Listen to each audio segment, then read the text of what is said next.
Hello everyone, I'm Dark Tales and I'm here to help you today. I know you use this video to fall asleep, so before that, give the video a like and subscribe to the channel. Where are you from and what time are you watching this? Get comfortable and relax.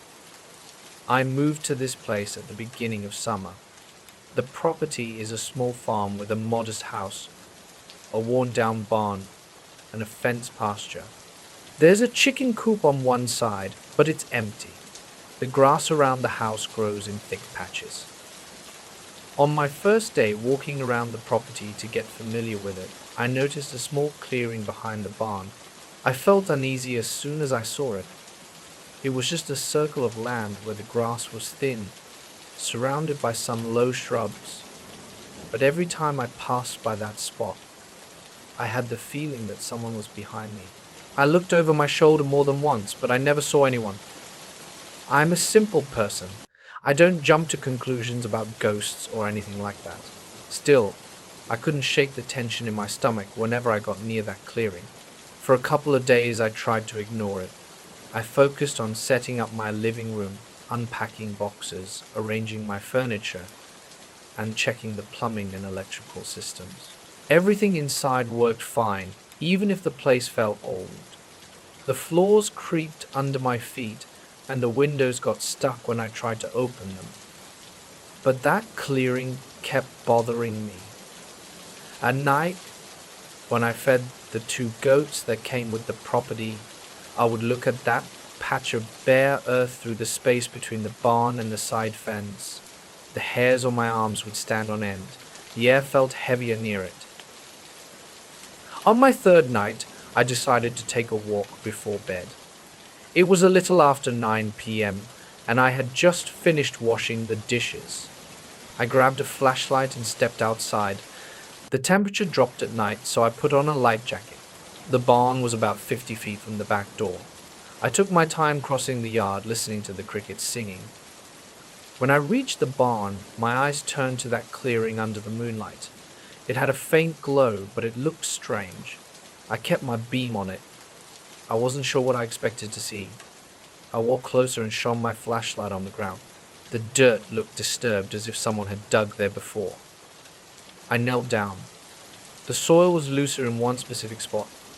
I pressed my hand into it, and it gave way easily. It seemed like someone had refilled it in a hurry. My mind started racing. I wondered if something was buried there. I'm not the type to dig around in strange places without a reason, but curiosity was eating at me. I told myself I'd investigate it the next day, maybe poke around with a shovel. I stood up and walked back to the house, trying not to look over my shoulder. I kept feeling eyes on me though. My heart pounded all the way back inside. The next morning I woke up early, had a quick breakfast, and then grabbed a shovel from the barn. My hands were sweaty and my chest felt tight. The sun was shining and the air was warm. I thought I'd be less nervous in the daylight, but my skin prickled as soon as I approached the clearing. I stood there for a moment, scanning the tree line at the back of the barn. Everything seemed normal, just old boards, tall grass, and some crows in the distance. I stuck the shovel into the soft spot and started digging. The soil came up easily, so I dug deeper. It must have been disturbed recently. After a few minutes, my shovel hit something solid. I cleared away the dirt, expecting maybe a tree root or a buried rock. Instead, I found a small metal box. It looked like an old safe with a rusty latch. My mouth felt dry. I carefully lifted it. It wasn't too heavy, maybe around 5 pounds. I wiped the dirt off the top. The latch was brittle, so I pulled it, and it broke instantly. Inside, I found some pieces of rotted fabric and some photos. The photos were black and white, rolled up and damaged by water. I could see part of a house in one of them. The other photos were too faded to make out the details. I also found a small wooden figurine. It was carved into a rough shape, maybe a person, but it was worn down. I didn't see anything else in the box that explained why it had been hidden there. I carefully packed the items back inside, set the box aside, and filled the hole. Then I took the box to my shed, planning to examine it more closely later. By the time I finished, it was almost noon. I felt uneasy for the rest of the day, like I had done something I wasn't supposed to. But I pushed the thought aside and tried to keep busy. I mowed part of the grass and reorganized some tools in the barn. That night I couldn't sleep. I tossed and turned in bed, feeling tense for no reason. Around 1 a.m., I heard a noise in the hallway. It sounded like footsteps. My heart pounded. I grabbed my phone and turned on the flashlight, pointing it at the bedroom door. I listened as the sound stopped. I waited a minute, then got up and opened the door. The hallway was dark. I flipped the light switch. Nothing seemed out of place, so I walked through each room. The doors were locked. The windows were closed. Everything was quiet. I went back to bed, but I didn't sleep much after that. The next day, I bought some cheap security cameras. I installed them around the outside of the house, aiming them at the barn, the clearing, and the back entrance.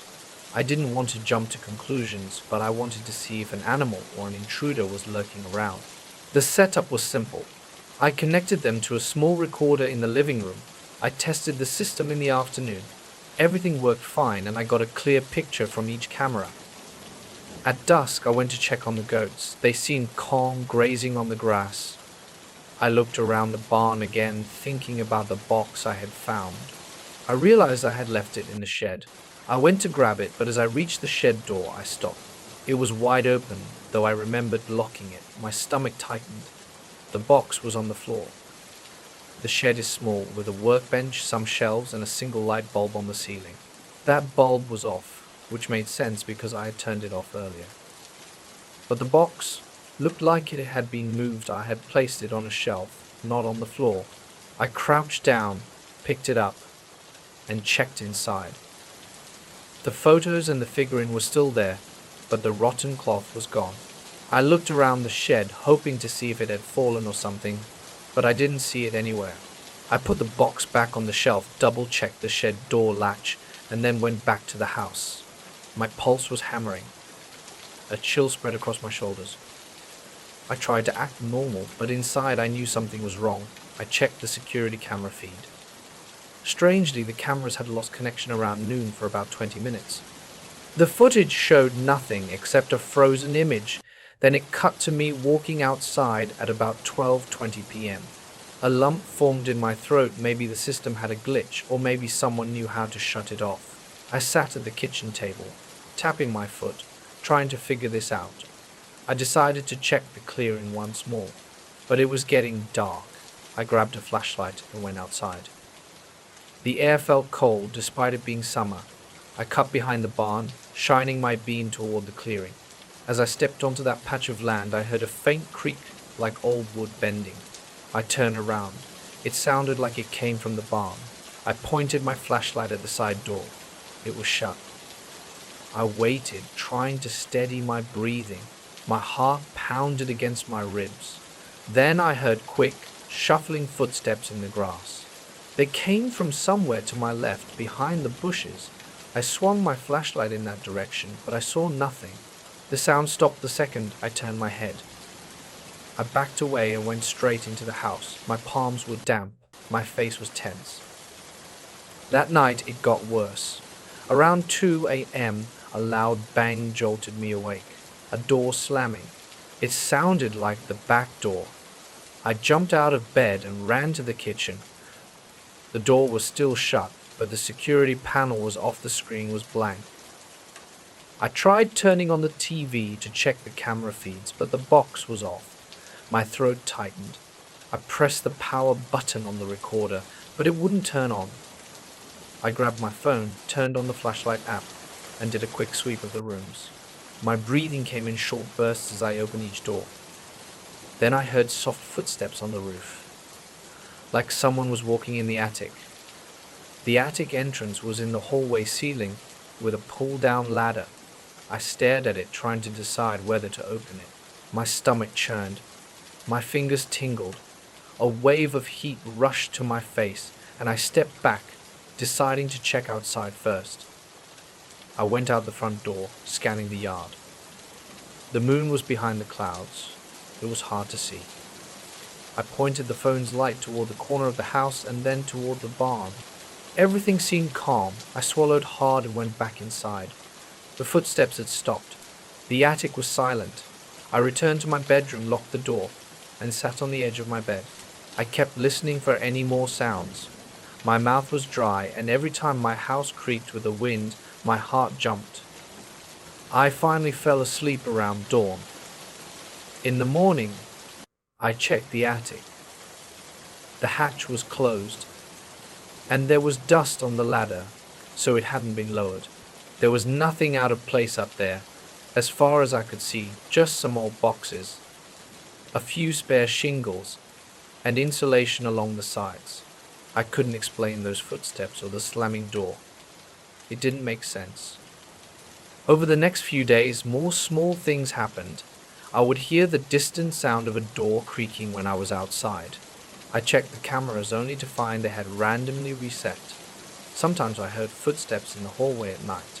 I tried recording the noises with my phone, but the audio always filled with static. I started sleeping with a flashlight and a baseball bat next to my bed. My muscles felt tense every day. I walked in a constant state of alertness, peering around corners and double-checking the locks. One night, I decided to move the safe inside the house, thinking that maybe if I examined it more closely, I could figure out what was causing all of this. I carried it to the living room, placed it on the coffee table, and opened it again. The photos inside were damaged. One of them showed the barn, and though I recognized the angle, the carved wooden figure in the image had a crack on one side. I tried to see if there was any writing on it, but there wasn't. It just looked vaguely human-shaped. I checked the bottom of the box. There was a small stain of dirt and rust, nothing more. Later that night, I woke up to a violent banging against the walls. It sounded like fists pounding on the outside of the house. My adrenaline surged. I grabbed the bat and turned on every light I could as I ran outside to see who was there. Everything went silent. The barn was dark, the clearing barely visible in the moonlight. I was alone. No voices, no footsteps. My ears suddenly rang from the silence. I shouted, "Who's there?" No response. I walked around the house, nothing. A cold sweat formed on my neck, my shirt sticking to my back. I ran inside and locked everything again. The next morning I checked for any damage on the siding. No marks, no dents, nothing that could explain the pounding. I tried reviewing the camera footage, but the system had cut out a 247, a .m dash right around the time I had heard the noise.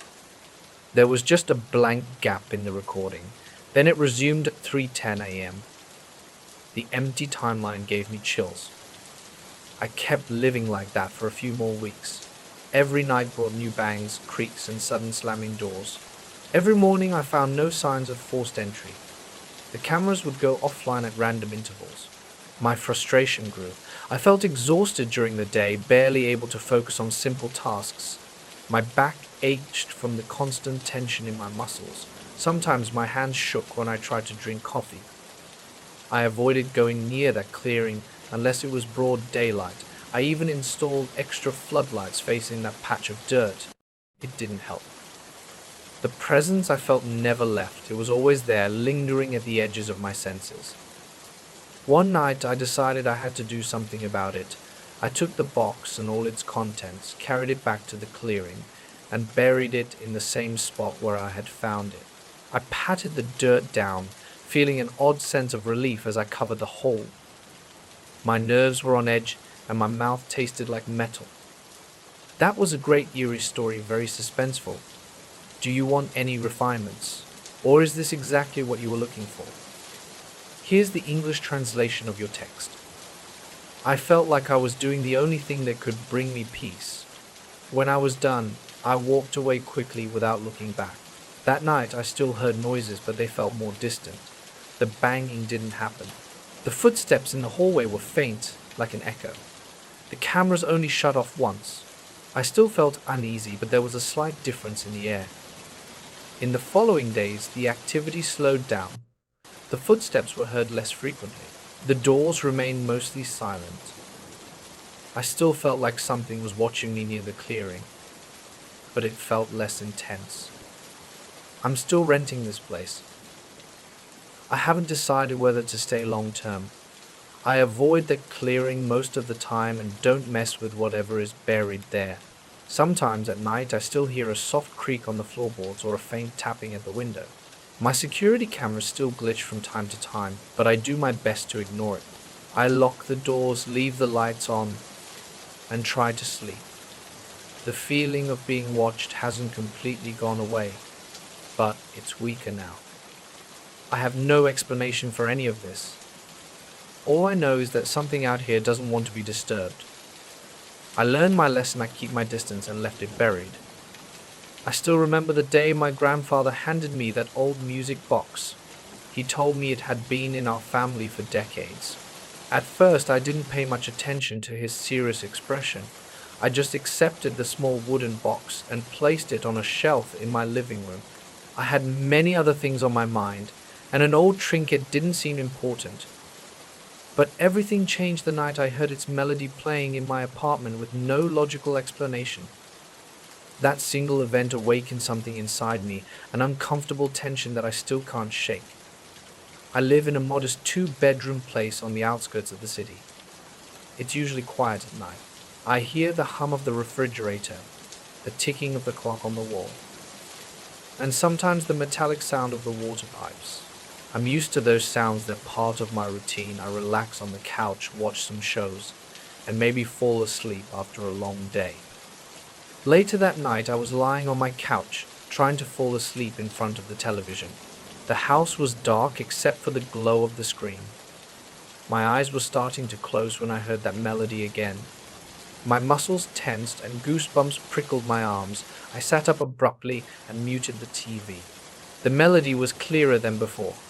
Soft, tiny notes repeated the same short sequence. I tried to ignore the chill running down my spine. Slowly I walked toward the bookshelf, clenching my jaw. The box was still closed. The key hadn't moved, but the music was playing. I pulled my phone from my pocket to record it. My hand trembled slightly as I pressed the record button and held the phone near the box. My breathing turned shallow and my heartbeat pounded in my ears. The melody repeated for maybe 10 seconds before it faded again. I stood there in silence, listening to nothing but my own ragged breaths. After that, I tried to make sense of it. I played back the recording. Sure enough, faint music could be heard in the audio.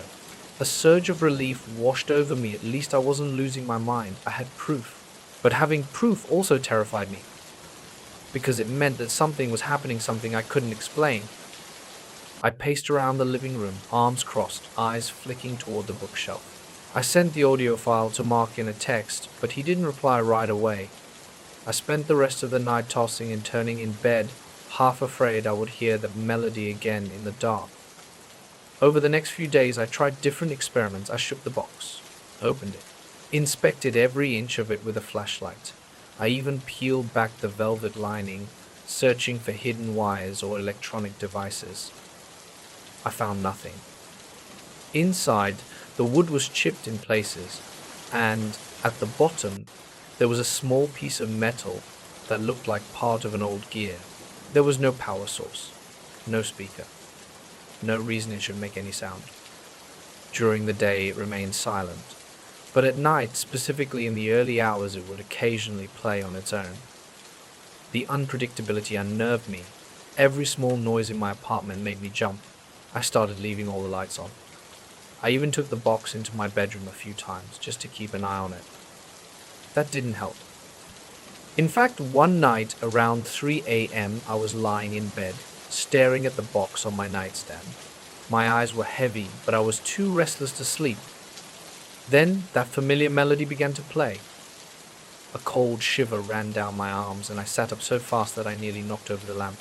The notes were crisp yet slightly distorted, as if they came from something broken but determined to work.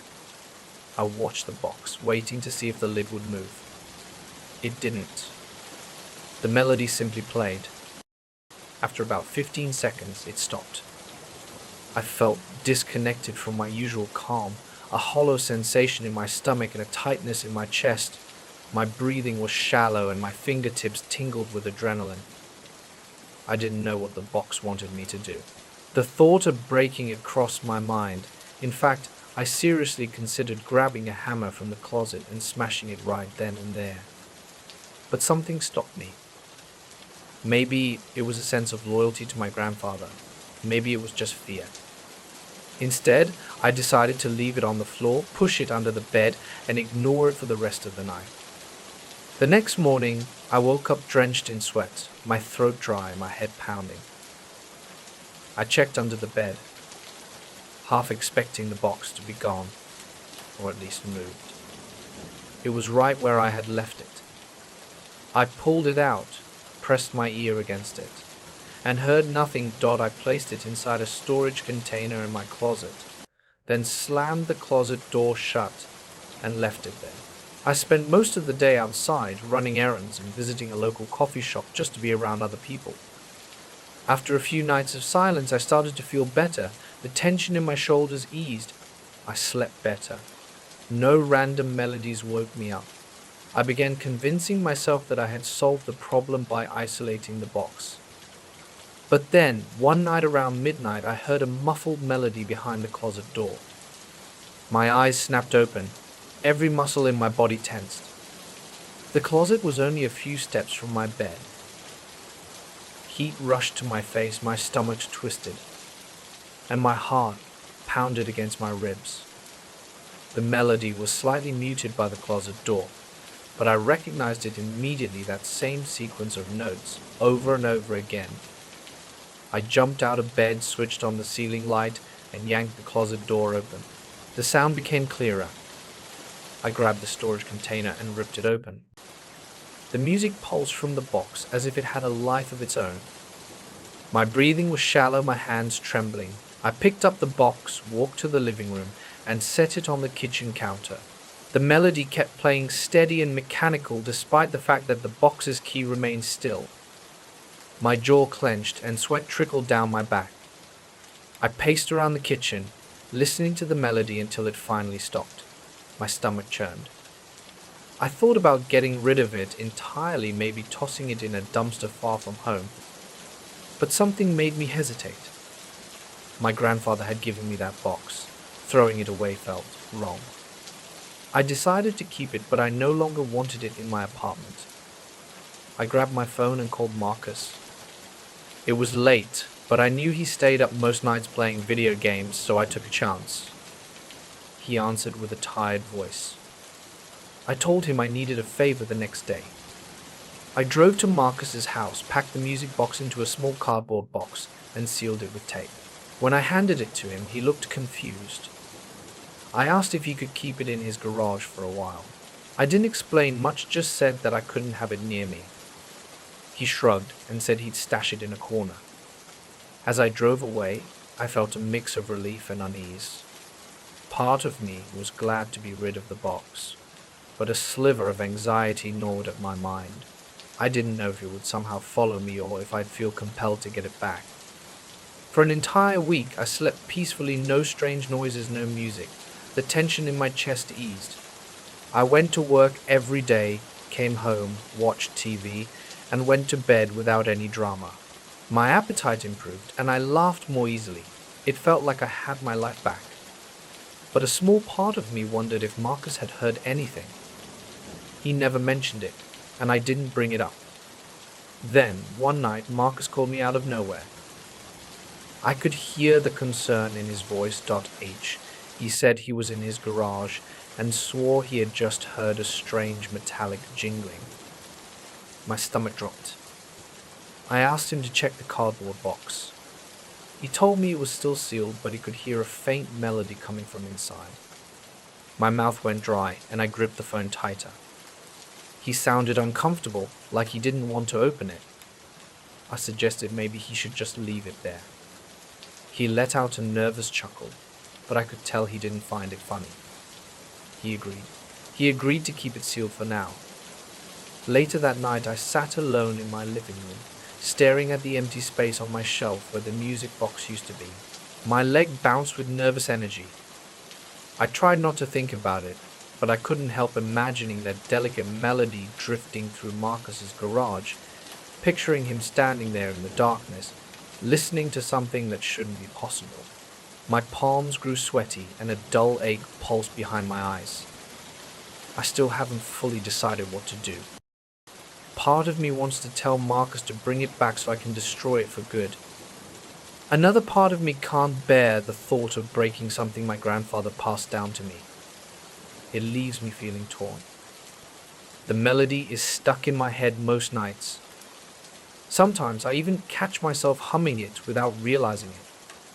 I hold myself back, and a cold terror washes over me.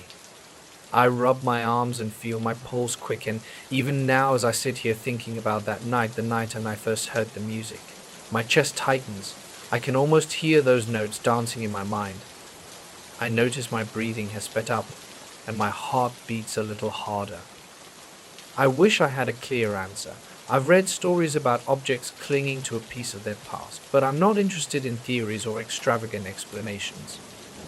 I only know that the box plays a melody when it shouldn't. I can't explain how it connects to my grandfather, but somehow it does. I just don't know why. Every time I think about it, my stomach twists and a small spark of fear ignites in my chest. I plan to talk to Marcus again soon. Maybe we'll decide to get rid of it together, or maybe we'll just store it somewhere out of sight, out of mind. Until then, that strange, familiar melody lingers at the edge of my thoughts. It's like an echo that refuses to die, reminding me that the box still exists, waiting for another moment to break the silence.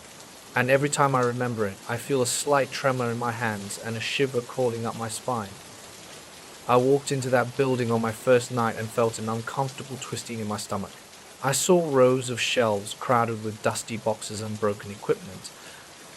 The fluorescent lights overhead emitted a faint buzzing sound. The whole place seemed neglected.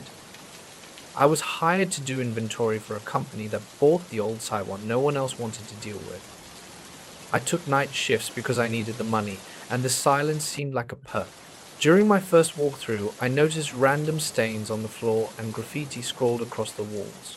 A few old desks sat in the corners, and the scent of mold lingered in the air. I thought I would just push through, finish the job, and collect my paycheck. On my second night, I realized something wasn't right. I heard an unexpected thud on the second floor. It sounded like someone had dropped something heavy. I checked my watch. It was around 2 a.m. The building was supposed to be locked up. I stood there, near a wooden crate filled with old electrical parts, listening for any more noise. My heart pounded a little harder than usual, but I heard nothing else. I shook off the thought and went back to organizing tools for the next hour. I scanned barcodes, jotted down notes on my clipboard, and tried to ignore the echo of my own footsteps on the concrete floor. On the third night, I heard something that sounded like hurried footsteps above me. I froze near a row of metal shelves. My flashlight's beam jumped as I tried to track the sound. The footsteps moved back and forth, quick, deliberate. They stopped the moment I stepped toward the stairs.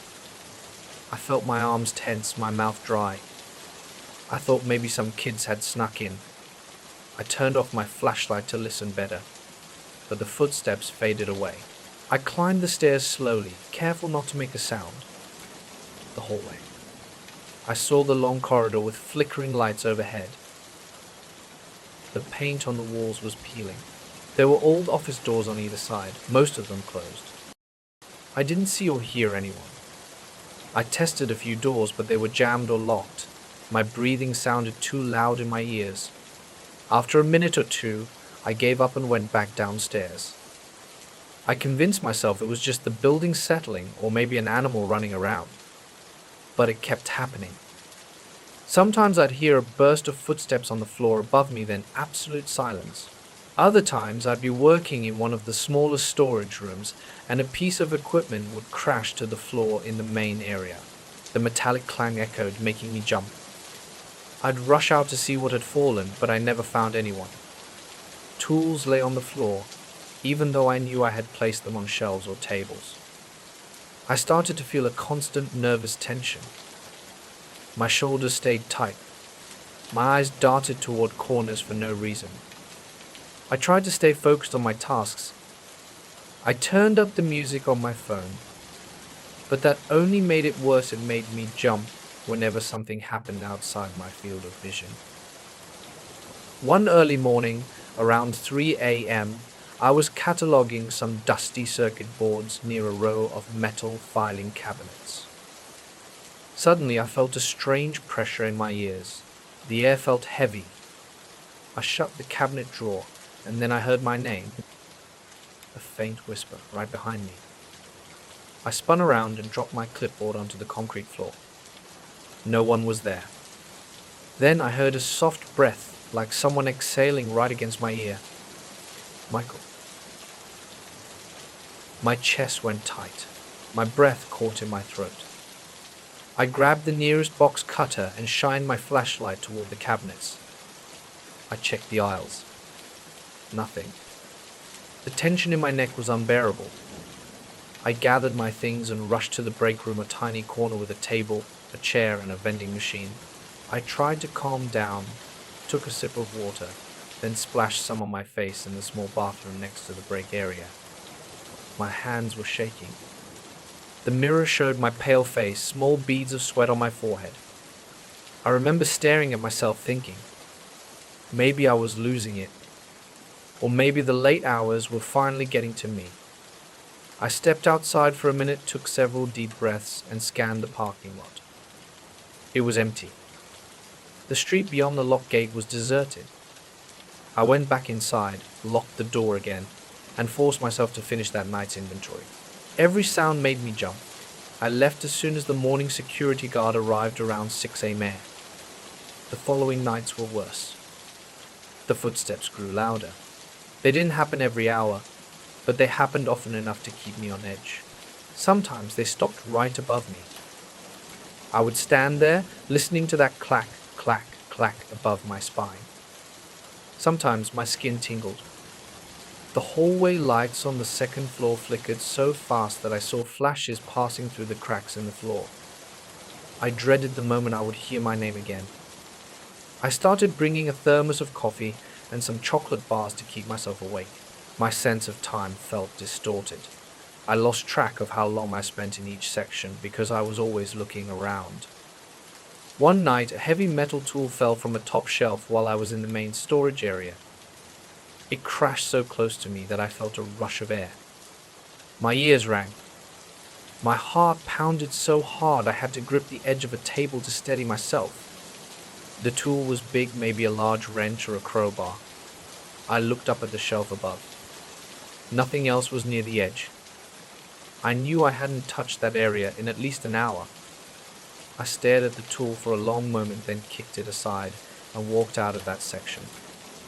I stayed in the break room for a good 20 minutes, just drinking coffee and trying to think about something else. My hands wouldn't stop shaking. I started looking for explanations. Maybe squatters were hiding on the second floor. Maybe the building's wiring was faulty, making the lights go crazy. I considered the possibility of an intruder with a key, but the security guard, an older man named Frank, told me the place had been locked up. He said he had never seen anyone enter or leave besides me. He also mentioned that the building had a shady past. Apparently, the previous tenants had some kind of backroom operation. Frank didn't know many details, he just said they left behind a lot of junk. He also mentioned that some other employees refused to work night shifts. Because of strange incidents, he never stayed overnight, so all he ever heard were rumors. After a few more nights of hearing things and feeling like someone was watching me, I decided to check every room on the second floor. I wanted to see if there was an entry point or any sign that someone was camping out there. I waited until around midnight, then headed upstairs, gripping my flashlight tightly with my phone in my other hand. I started at the far end of the hallway. The first door was unlocked. Inside was an old conference room with a long table and a dozen chairs stacked against one wall. Dust covered everything. A single overhead light flickered. I didn't see any footprints or signs of recent activity. The next door was locked. I didn't have a key, so I moved on. At the third door, I turned the knob, and it creaked open. The stench of stale air hit me. I found a small storage room filled with battered filing cabinets, most of them dented or rusted. I opened a drawer and found a pile of folders. The text on them was smudged, and some documents contained strange symbols and random strings of numbers. Then I heard a noise behind me. It sounded like something brushing against the wall. I turned around and aimed my flashlight. The hallway was empty. My breathing grew shallow, my heart hammering in my chest. I hurried out of the storage room and shut the door. I checked a few more offices. They were either empty or stacked with cardboard boxes. One room had a toppled chair and a broken lamp on the floor. The lamp's cord was frayed and shards of glass were scattered everywhere. I noticed my hands were sweating, so I wiped them on my jeans. The last door at the end of the hallway was stuck. I leaned my shoulder against it until it forced open. The room had no lights, so my flashlight was the only illumination. The walls had holes in them, like someone had ripped out wiring or maybe hidden things behind the drywall. There was a single desk in the corner, missing a drawer. The silence was suffocating. I listened for footsteps or any movement. Nothing. I turned to leave. And that's when I heard a soft scraping sound from the other side of the room. It was so faint I wondered if I had imagined it. But my skin prickled. The hair on my arm stood on end. I left the second floor immediately and went back down to ground level. I got back to focusing on the inventory, but the feeling of being watched persisted. I kept looking over my shoulder every few minutes. My mouth was dry no matter how much water I drank. I checked my phone, hoping for a text message or some kind of distraction, but there was no one at that hour. The heavy silence of the building pressed down on me. Every little creak made me grip my pen or flashlight a little tighter. Around 3:30 a.m., I left the main storage area to move into the smaller side rooms. The hallway lights were dim, some bulbs had burned out. As I passed under one of the flickering lights, I felt a cold breeze on my neck. Then I felt a slight tug on my shirt, gentle but unmistakable. I turned around with my arms raised. Nothing. My pulse pounded in my temples. The flickering light made the hallway itself seem to stutter on, off, on, off. I stared down the empty corridor for maybe 10 seconds, waiting for something else to happen. All I could hear was my own breathing. Forcing myself to turn around, I kept walking. At 3:40 a.m., I heard my name again. This time it was louder. Michael. It came from the corner near a stack of pallets. My heart skipped a beat, my stomach tightened. I aimed my flashlight in that direction. I saw the dusty pallets and a few old tarps, nothing else. I took a step back, keeping my eyes locked on the spot. Then I felt my heel knock against something. I nearly tripped.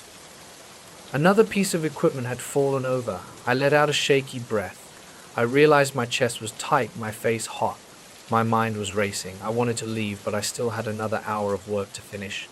I rushed through my checklist, scanning barcodes quickly, sometimes skipping items just to get it over with. I kept checking the time. My stomach growled, but I had no appetite.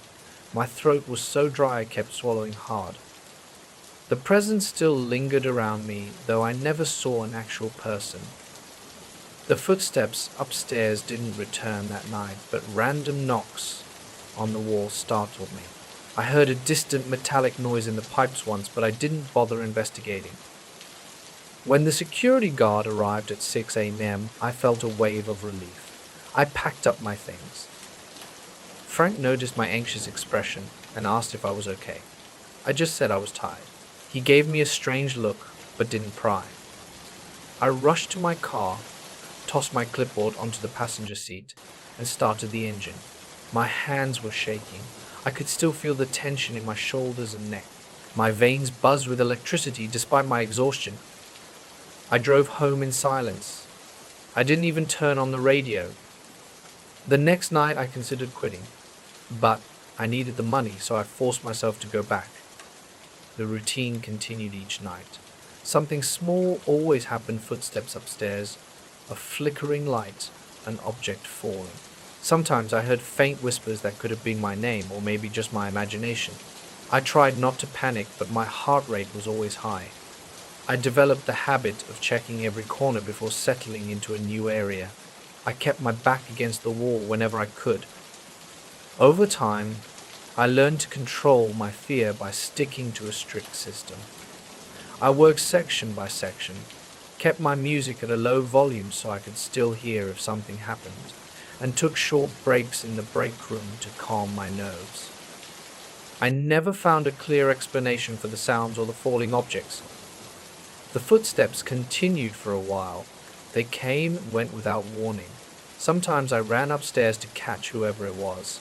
But the hallway was always empty. No signs of intruders. No footprints. No open doors. Now I'm close to finishing the entire inventory. I can't wait to be done with this place.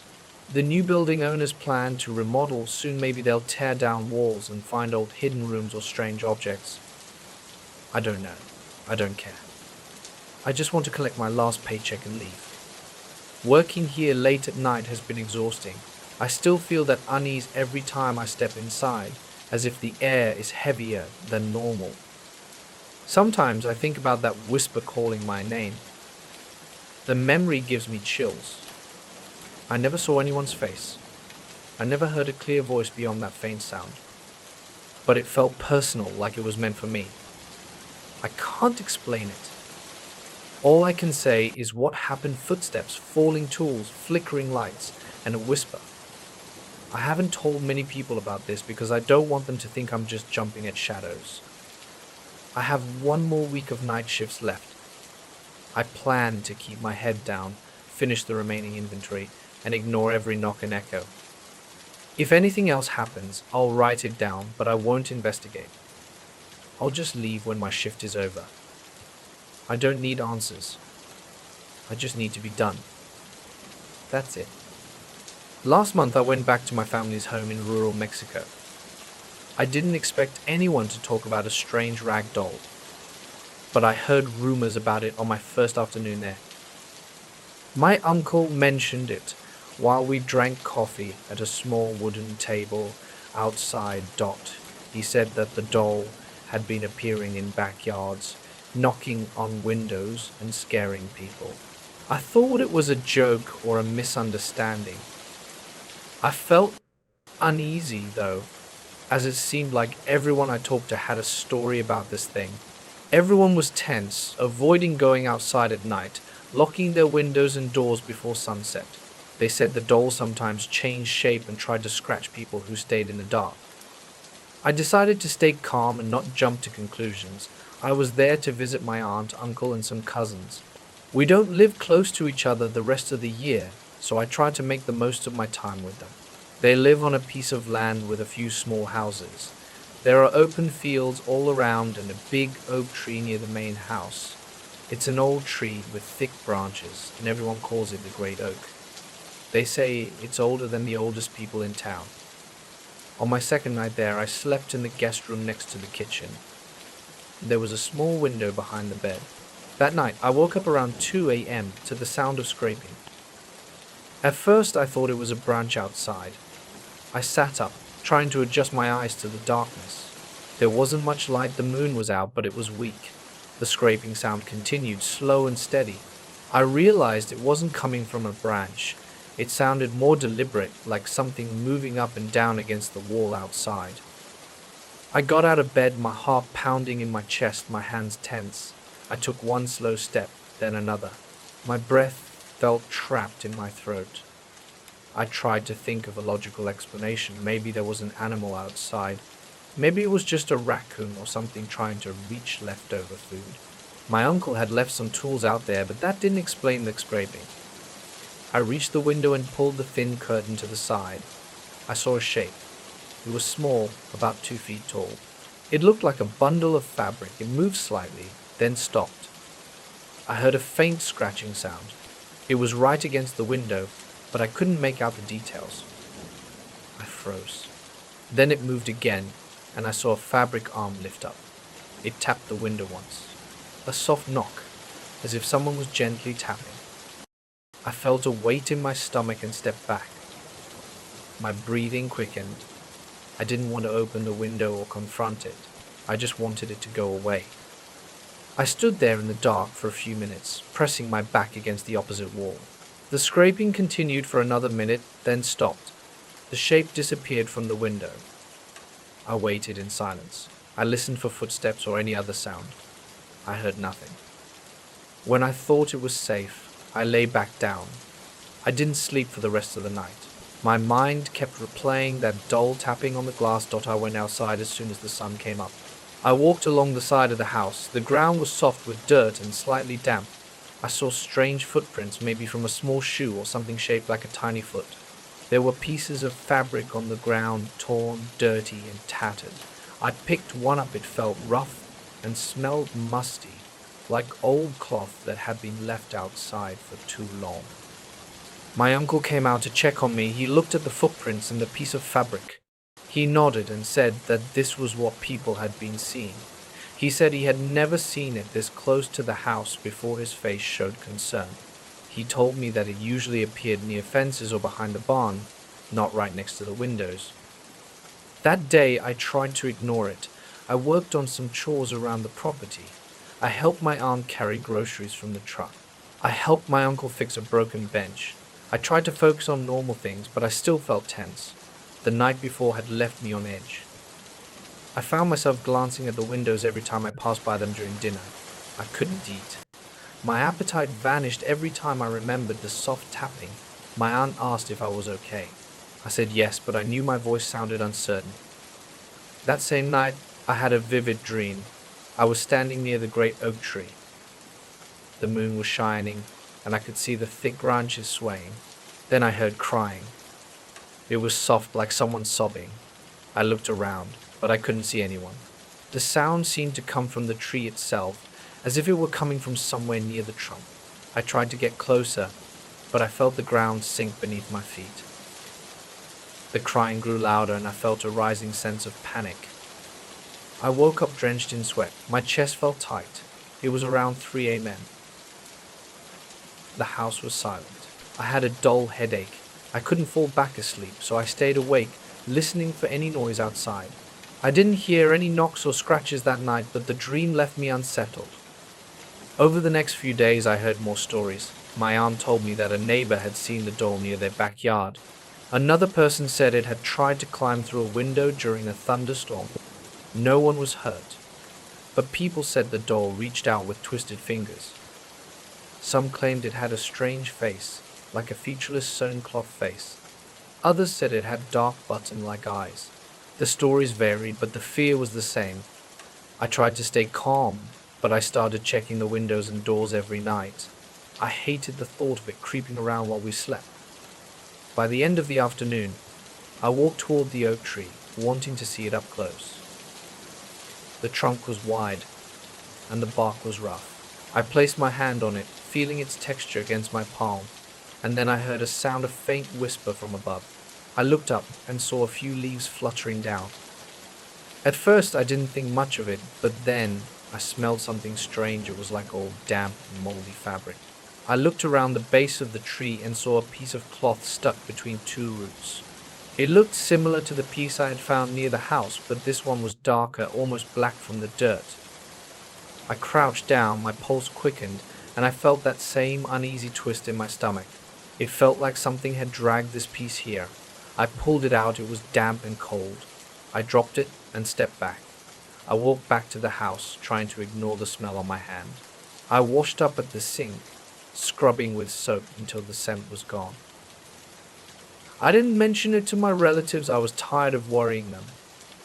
That night, I told my uncle that I wanted to see what was happening, maybe catch the doll or find out who was playing a cruel prank. He told me it was a bad idea, but I insisted. We agreed to sit near the barn and keep watch for a while. We set up 2 folding chairs and a flashlight. Around midnight, we heard a soft whisper near the fence. We stayed silent. I could hear my heartbeat pounding in my ears. My uncle whispered for me to stay still. We waited. Then we saw a shape moving along the fence line. It was small and hunched over. The moonlight was faint, but I caught a glimpse of fabric. It stopped then, seemed to lurch forward in a jerky motion. I heard a scraping sound against the wooden fence. My uncle gripped the flashlight but didn't turn it on yet. We crouched behind some crates, watching. The figure moved along the fence, stopped, and then it looked like it was tapping on the boards, slow, rhythmic. Chills ran down my arms. My mouth felt dry. My uncle aimed the flashlight, but the moment he turned it on, the figure bolted. It ran across the yard in a strange way, more like something crawling than a person. We got up and chased after it. We didn't catch it, we lost sight of it near the back of the barn. We found a few more scraps of fabric near the fence. One piece was torn, with a loose thread that looked like an undone stitch. That was the closest I ever got to facing it that night. After that, my uncle and I decided to lock all the windows and doors at dusk. We didn't want to take any chances.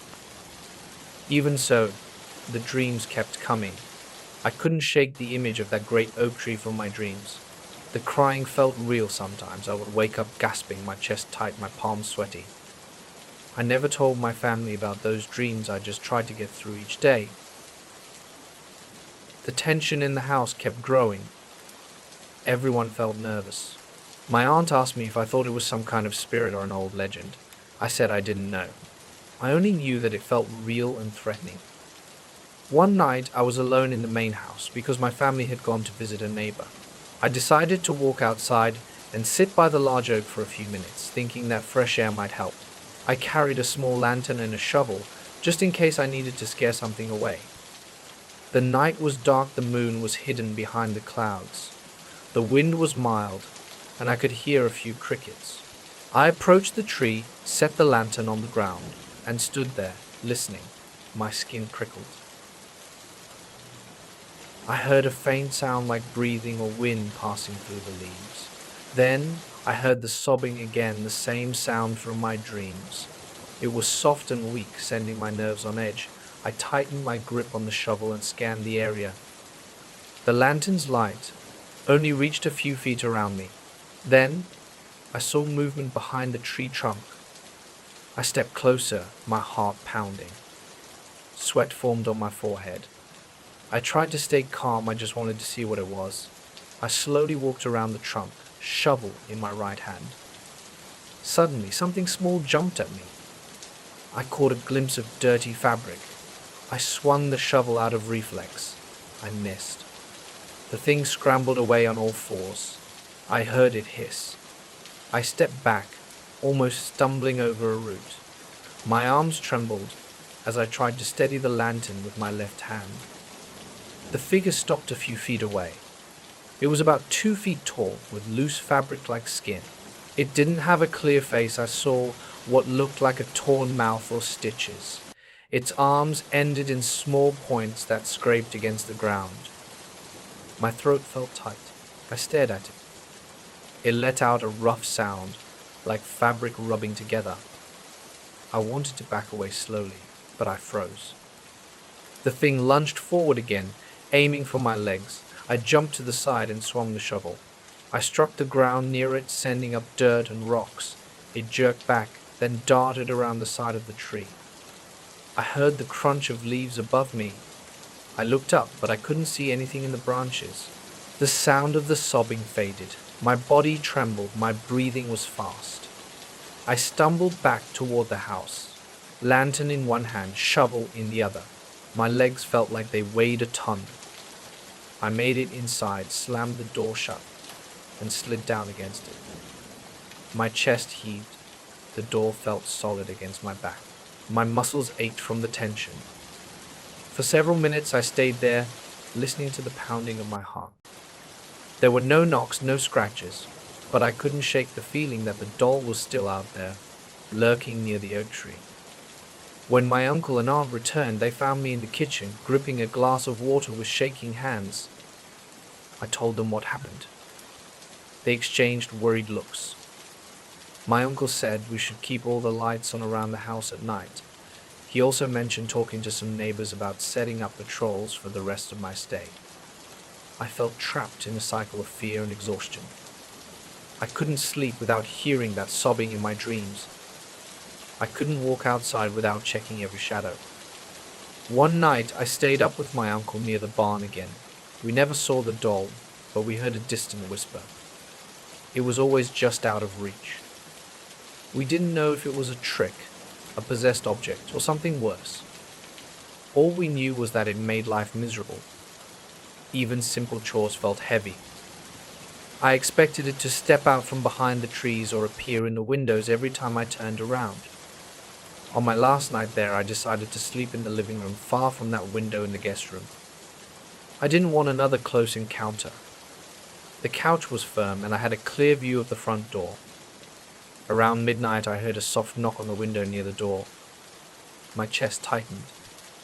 I froze, trying not to make a sound. The knock came again. 3 soft taps, then a brief pause. Then 2 more.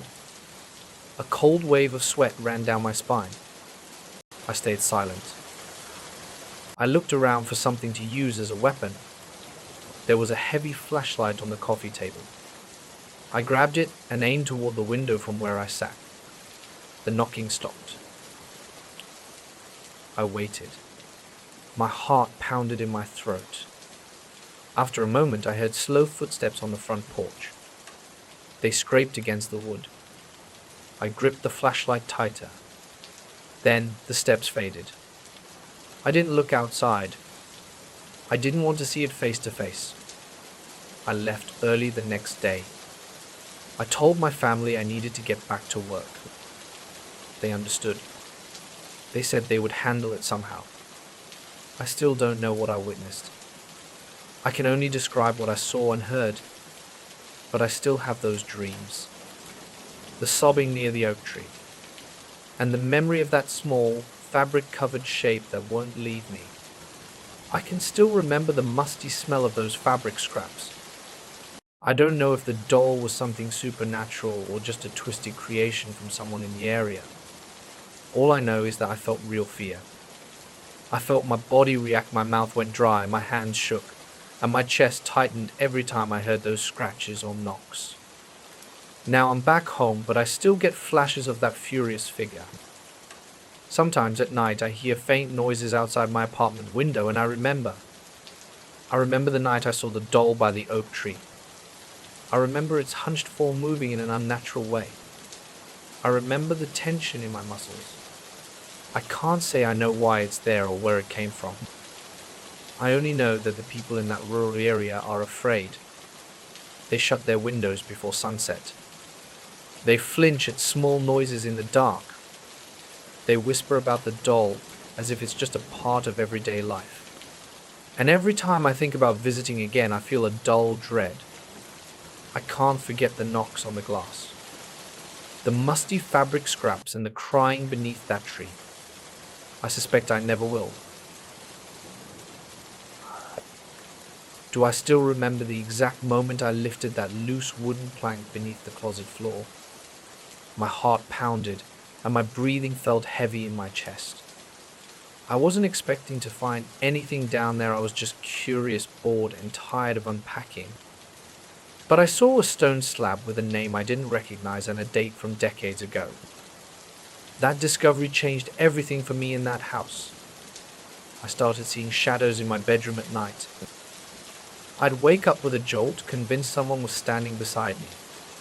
At first, I didn't want to believe it, but it kept happening. The feeling that I was never truly alone made it hard to sleep, hard to focus, hard to stay calm. My father worked in construction his whole life. We moved every time he got a new contract in a different city. I never owned much because I knew I'd just have to pack it all up again.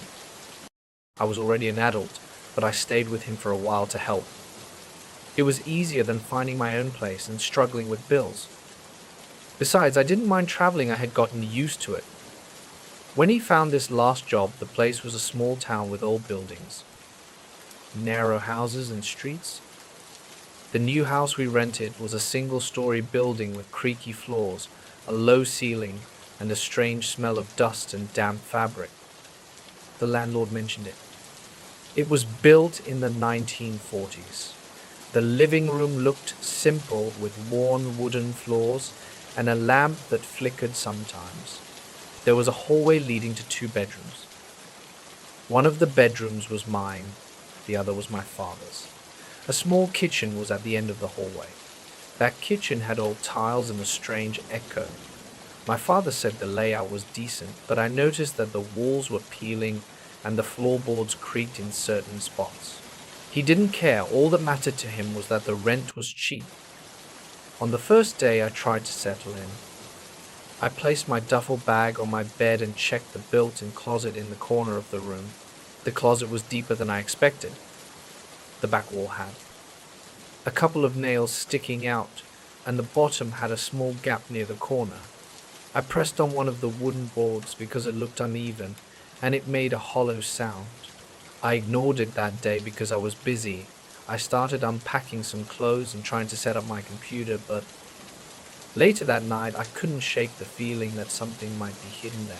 I was used to older places sometimes having compartments. It wasn't the first time I had discovered a loose panel or a strange space behind a wall. I waited until my father went to bed. I took a small flashlight from my backpack and quietly approached the closet. I crouched down, slid my hand over the wood, and felt it give slightly. I pushed carefully, and the board lifted. It was a piece of plywood that wasn't nailed down. I felt a knot in my stomach. I lifted it just enough to fit my arm inside. The space was about the size of a shoebox. I shone my flashlight inside and saw something grey and dusty. I searched with my fingers for something solid and brushed against it. I pulled, but it was heavier than I expected. Then I managed to tilt it and pull it out. What I pulled out was a small tombstone, about the size of a hardcover book. It had a name, maybe a man's name, but I couldn't tell if it was a first or last name. Below the name, there were 2 dates, one from the 1920s and the other from the 1950s. The stone was rough with chipped edges. My heart pounded and my mouth felt dry. I placed it on the floor and stared at it. I tried to read the name, but parts of the engraving had faded. I could make out just enough to realize it belonged to someone who had been alive about 70 years ago. The stone smelled of damp earth and something stale, as if it hadn't been moved in a long time. I whispered to myself, what the hell is this doing here? I stood there for a while, shining my flashlight over it. My pulse was racing. A shiver ran down my arms. I couldn't understand why someone would keep a tombstone under the floor. I decided to put it back. I placed it exactly as I had found it. I lowered the board and told myself I would mention it to my father in the morning. But when morning came, I didn't say a word. I wasn't sure how to bring it up. Besides, he was busy getting ready for his new job. He left early, and I sat at the kitchen table with a cup of instant coffee, staring at the wall. That night, after turning off the lights, I lay in bed with my eyes half closed and heard a scratch against the floor. It sounded like a footstep. My eyes shot open. The hallway was silent. I thought it might be my father walking around, but I listened and didn't hear any more steps. My room was dark, except for the faint glow of a street lamp through the window. I was about to dismiss the noise when I saw movement at the foot of my bed. It was a dark, quick shape like someone. I shifted, my stomach twisted, my skin tingled. I jumped up and grabbed my phone. I turned on the flashlight. There was nothing there. I breathed heavily, trying to calm myself. I didn't sleep much that night. Over the next few days, I kept noticing small, unsettling things. Sometimes I would hear the floor creak outside my bedroom door late at night. Other times I would feel a breeze coming from nowhere. My father always left early in the morning and came home at night, covered in dust and exhausted. He asked if everything was okay. I shrugged and told him I was still getting used to the new place. I didn't want to sound paranoid. One afternoon I decided to check the tombstone again. It was bothering me, lingering in my mind. I waited until my father left, then went to the closet and lifted the board. The tombstone was still there. I reached out and touched it. I felt the roughness of the stone and read the letters. I couldn't pronounce the name correctly, but it seemed like a short name. The dates seemed strange to me, as if they belonged to a life that had ended years before I was born. The stone felt cold and damp against my hand. I set it aside, but this time I stuck my head into the opening. I shone my flashlight inside. I didn't see anything else, just empty space, dusty corners, and a few cobwebs. I put the tombstone back. I placed the board over it. I stood up, dusted off my hands, and left the house for a while. I walked around the neighborhood looking for a grocery store or a hardware shop, anything to distract me from that closet. There was a small market a few blocks away. I bought a soda and stood outside drinking it. The quiet streets and old houses felt oppressive. I went back home and tried to watch TV, but my mind kept returning to that hidden stone. My nerves were on edge that night. I tried to sleep earlier. Around midnight, I turned over and opened my eyes to the corner of the room near the closet. I saw a dark shape. It looked like a person crouched on my chest. It pressed down, and my heart was beating so hard I could almost hear it in my ears. I squinted and tried to make sense of the shape. It moved slightly, as if shifting its weight from one foot to the other. I felt a tightness in my throat. I reached for the small lamp on my bedside table and turned it on. The light filled the room, and there was nothing there. I rubbed my eyes and scanned the floor. There was only bare wooden planks and the closet door closed. A strong rush of adrenaline hit me, and I could barely breathe. Then I lay back down, but I couldn't relax. I stared at the ceiling until the sun came up in the morning. I told myself these were just tricks of the mind, maybe the stress of moving, maybe the stale air in that old place. I tried to stay calm, but my hand trembled slightly. My father noticed I looked tired and asked if I was sick. I told him I was fine, just that I hadn't slept well. He left for work again. I went back to the closet, determined to find out if the tombstone had any clues or anything else attached to it this time. I took it out, carried it to my bed, and examined it. In the daylight, the stone was a little darker on one side, as if it had been buried in the ground. I leaned it against the wall. I noticed faint lines beneath the name, maybe some inscription that had almost completely faded. I ran my fingertips over the engraving, feeling the grooves. I couldn't read anything else. I rested my hand on it, and that cold sensation spread through my palm. My neck tingled as if someone were behind me, breathing against my skin. I turned around, but the room was empty. I decided I would show it to my father that night, no matter how strange it sounded. But when he got home, he was in a bad mood. He complained about work, said the foreman was messing up the schedule, and looked exhausted. He ate a quick dinner and fell asleep on the couch. I didn't want to wake him up to talk about it, so I left him alone. I went to bed late, around 2 a.m. I heard a dull noise in my room. My eyes snapped open. I sat up and looked around. The closet door was open, even though I was sure I had closed it. I reached for the lamp when the light suddenly turned on. I saw that the closet door was slightly ajar, just a few inches, but not enough for me to see inside. I took a deep breath, got up, and walked toward it. My heart pounded. The air felt colder near the closet. I hesitated, placed my hand on the door, and pushed it open. Inside it was dark, just a few hangers and a couple of shirts. Then I noticed the floor panel. It looked slightly raised. I knelt down and pressed on it. It clicked back into place with a soft snap. My hands were shaking. I stood up and went back to bed. I couldn't close my eyes for a long time, but eventually exhaustion took over. I woke up in the morning drenched in sweat. The rest of the day, I wandered around the house, unsure of what to do. I thought about throwing the tombstone away or taking it outside, but something about messing with a piece of stone that had a name and dates on it felt risky. I kept imagining it would bring more trouble. I decided to wait until my father was home for the weekend when he had more time. That Saturday after breakfast, I told him I needed to show him something. We went to my room. I lifted the board and revealed the tombstone. He let out a surprised grunt and picked it up. "Why is this here?" he asked. I told him I had no idea. I explained how I had found it and that I had been hearing noises and seeing shadows. He looked at me like I was losing my mind. He set the stone aside, knelt down, and stuck his head into the opening. He didn't see anything else. But I did. I felt uneasy. He didn't like mysteries. He suggested we leave it in the backyard or throw it in the trash. He said it was probably left behind by a previous tenant who collected weird things. We took the tombstone to the backyard.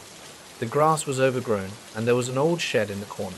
My father placed the tombstone beside the shed, turned to me, and said, "Let's leave it here for now. We'll figure out what to do with it later." I nodded, but I felt tense. Part of me wanted it far away from the house, but another part of me worried about disturbing whatever history was tied to it. Still, I no longer wanted it under my closet. That night, I slept a little better.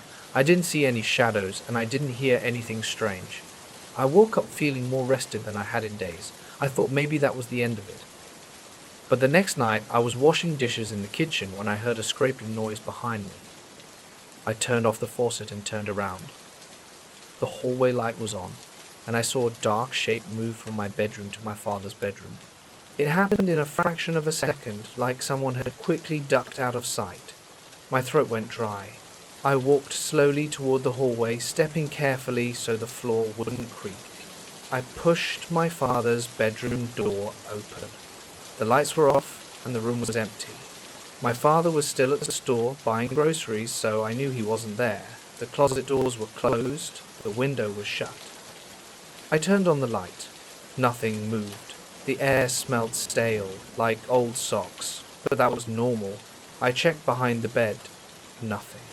I felt a heavy weight in my chest, the unsettling sensation that someone had been there and wouldn't leave me alone. A few minutes later, my father got home. I told him what I had seen. He frowned and said, This place is making you nervous. Maybe we should break that stone and throw it away." I shrugged. I wasn't sure if that would help. In the end, we agreed to throw it out on trash day.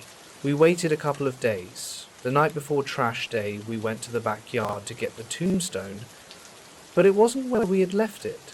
I felt a sudden wave of panic. I looked around the shed, behind the tall grass, near the fence. Nothing. My father cursed under his breath. We searched the entire yard, but it was gone. We went back inside, locked the doors, and sat in the living room. He asked me if I had moved it. I told him no. He believed me because he knew how nervous I was. We tried watching TV late into the night to calm down, but my mind was all over the place. I tossed and turned in bed. My father slept in his room with the door closed. I left my light on.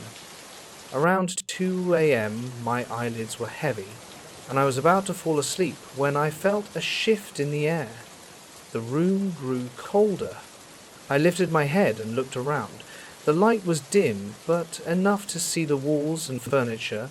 Then, near the closet, the shadows seemed to gather again. My heart pounded. I jumped out of bed, yanked the door open, and ran into the hallway. My breathing was shaky. I went to the living room and sat on the couch, refusing to go back inside. After about an hour, I fell asleep. By morning, I had decided I couldn't stay in that room anymore. I moved my mattress to the living room floor. I didn't want to deal with those shadows anymore. My father thought I was overreacting, but he didn't argue with me. He looked worried. I was losing control, but I just wanted to feel safe. For the next few days, the nights were quieter. No shadows, no noises. I didn't go into that bedroom except to grab clothes. My father suggested we start looking for a different place. He hadn't seen the shadows, but he trusted my reactions enough to know this wasn't normal. I agreed. We gave our notice to the landlord. 2 weeks later, we packed up again. My father found another place a few miles away, a smaller apartment in a newer building. We left the old house behind. I never saw the tombstone again, and I didn't want to for a long time. I kept expecting to see something out of the corner of my eye at night, but nothing ever appeared. My father's new job continued, and we settled into our new place. I try not to think about what happened in that house. I don't know why there was a gravestone hidden under the closet floor. I don't know what those shadows were. All I know is that I couldn't ignore them, and they felt real enough to steal my sleep and my peace of mind. Maybe I'll never understand it. A part of me is just glad we got out of there before something worse happened. That's the story. That's why I still feel uneasy when I see a loose floorboard or find something abandoned in an old house. It reminds me of that small slab of stone, the cold grip of fear and the feeling that something was always behind me, watching. I never believed in curses. I never believed in haunted objects, ghost stories, or anything beyond the simple reality of everyday life. But one night, everything changed. I'm going to tell you exactly what happened. I won't sugarcoat it. I won't try to analyze it too deeply. I'll just tell you what I saw, what I felt in my body, and what I did. After you hear this, you can decide whether you believe me or not. Honestly, I don't care anymore. I have enough problems without trying to convince anyone. It all started on a Saturday night when I was about to shut down my laptop. I had been browsing for new tires for my car and checking some sports scores, just basic stuff. That's when I got a message from a guy I knew in high school, a casual acquaintance I'll call Ryan. He sent me a private message with a short note. You have to see this link. People say the photo is cursed. See if it scares you. I chuckled to myself because it sounded like a cheap trick. Normally I ignore weird links, but Ryan was a decent guy in school, not really the prankster type. So I clicked it. The link took me to an image hosted on some random site. The photo was dark and grainy, showing a narrow hallway with a figure standing at the end. The figure looked blurry, almost out of focus, like a smudge on the lens. There was also something on the floor beside the figure, but I couldn't make it out. I let out a quick sigh, more annoyed than anything, because I figured it was a dumb attempt to scare me. I closed the page and shook my head, then typed a quick message to Ryan. Something like, "That's creepy, but I don't see anything special. Don't bother sending me more of this stuff." He never responded. I felt a slight chill on my arms after looking at the photo, but I chalked it up to the fact that I was sitting next to an open window. I got up, stretched, turned off the lights, and got into bed. I remember thinking about the figure in that hallway for a moment, but then my eyes started to close. I slept, though not comfortably. I had some uneasy dreams about narrow hallways and cold floors, but nothing too disturbing. I woke up at 7 a.m. when my phone rang. It was my dad's number, so I answered immediately. His voice sounded tense and strained. He said he had been feeling dizzy since 5 a.m. and his left arm was going numb. My stomach clenched. I told him to stay still and call 911 if he felt like he was about to pass out. I wanted to get to him as fast as I could. I threw on a pair of jeans, grabbed my keys, and ran out the door. My dad lives about 20 minutes from my place, so I drove as fast as I could. I kept glancing at the clock on my dashboard. My hands felt clammy on the steering wheel. My heartbeat pounded in my ears. I just wanted to get there, but 5 minutes from his house, my car started shaking. The steering wheel vibrated so hard that my arms went numb. I heard a loud metallic noise from under the hood. I yelled at the car, telling it to hold together, then the engine shut off. No sputtering, no slow decline, it just died.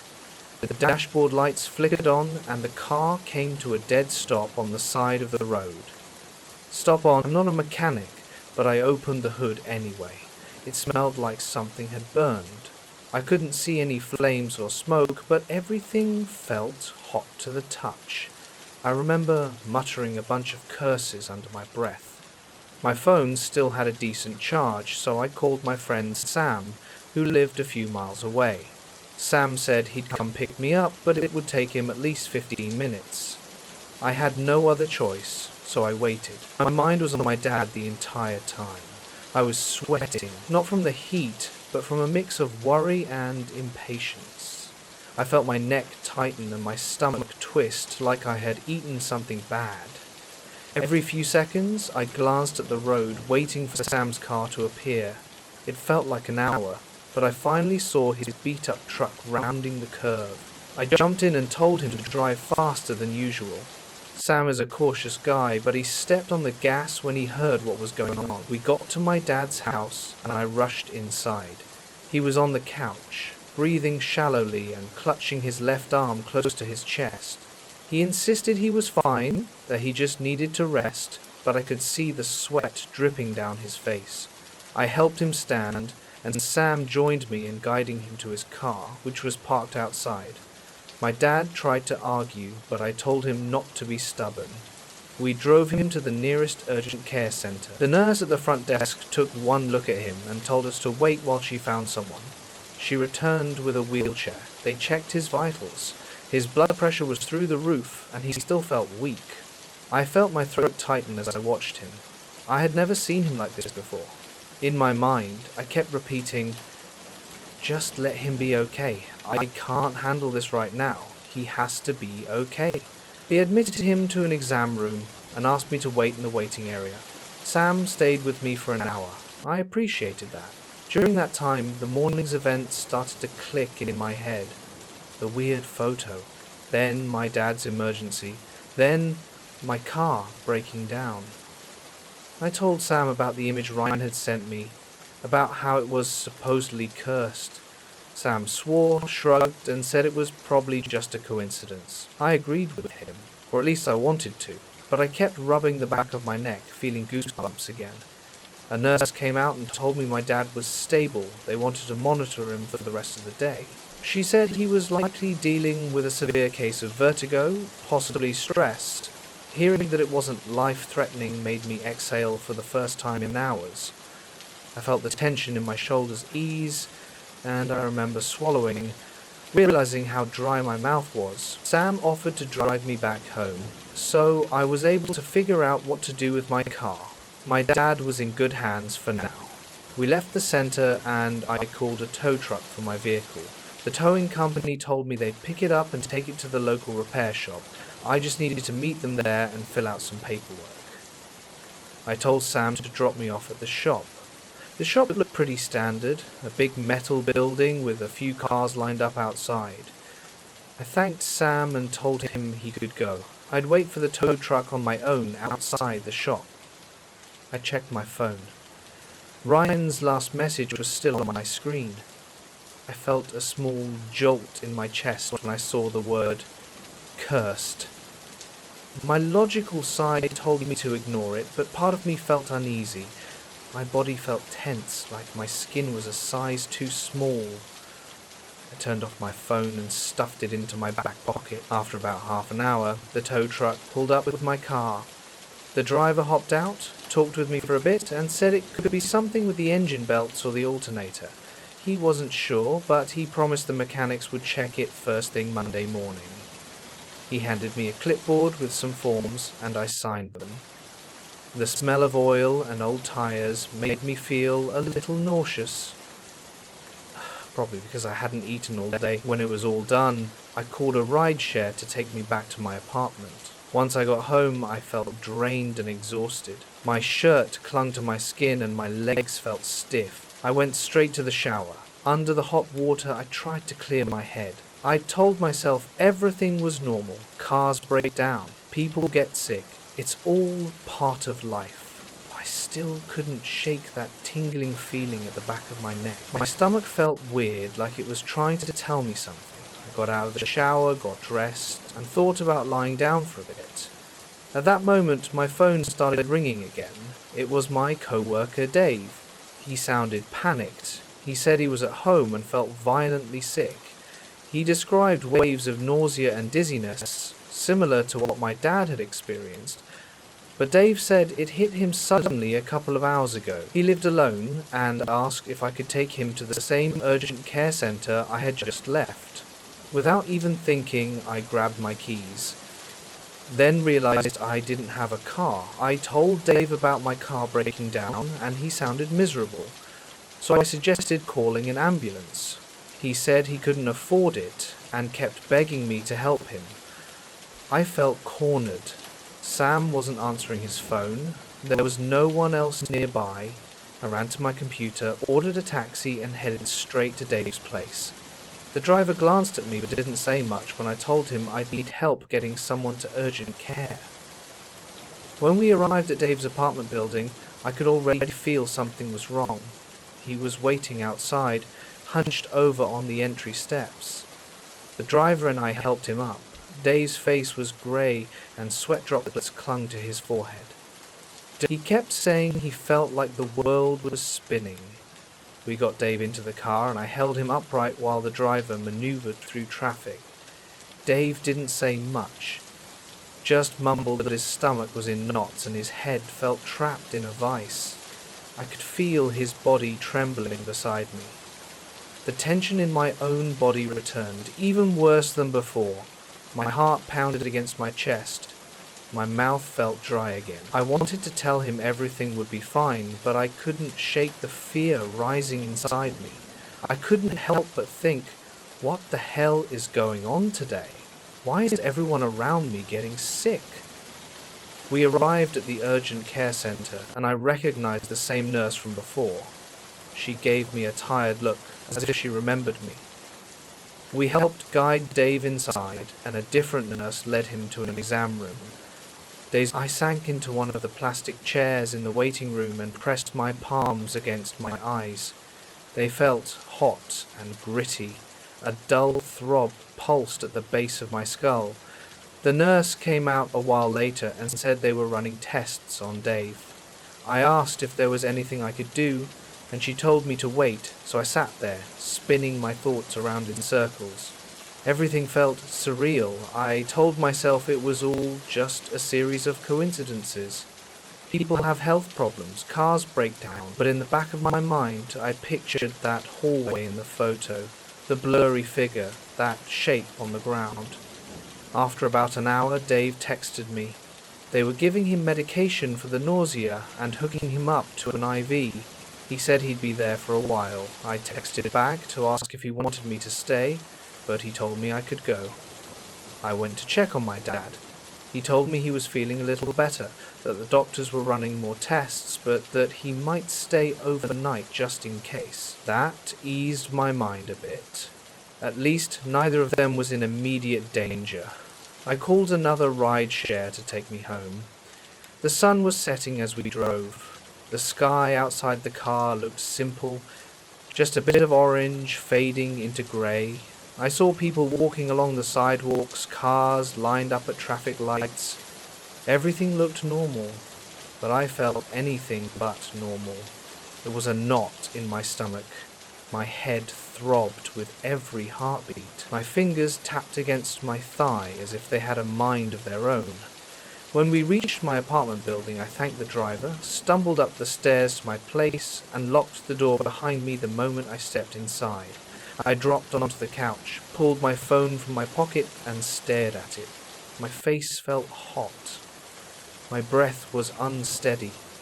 I was actually afraid to open that link again. I wanted to text Ryan to ask him more about the photo, but a sharp fear clamped down on my chest. I decided I wasn't going to give it any more energy. I placed my phone on the coffee table and stared at it, wondering if it could somehow do something to me. My stomach growled, so I heated up a frozen dinner.